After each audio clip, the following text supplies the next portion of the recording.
Hello po. Good morning. Ako'y magluluto na po ng kalderitang baboy. Ayan po. Aking pinaghalo po ang belly porks and ribs. Ayan po.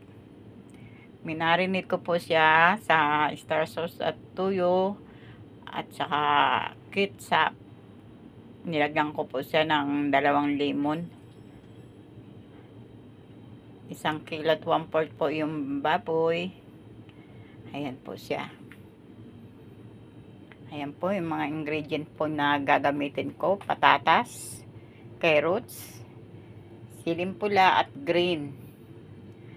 Ayan po ang sibuyas, bawang. Ang binili ko pong green peas ay nasa lata. At saka ito, chickpeas, garbanzos. At lalagyan ko po siya ng mamasita at ready recipe caldereta. Ayan po, may tomato paste pa. At saka nor porks po ito. At saka naglalagay rin po ako ng rino at saka peanut butter para malasa po ang kanya kalderetang baboy. Ayan po yung mga ingredient niya.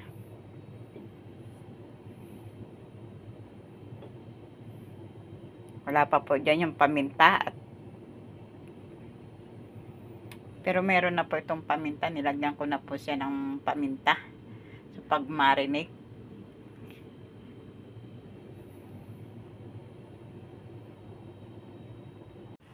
Ayan po ang naluto ko na kaldereta. Kalderetang porks.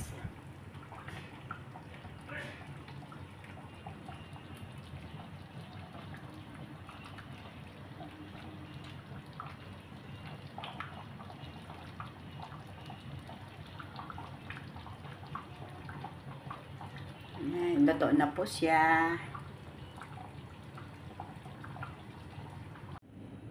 Ayan po, ready ng kainin. Luto na.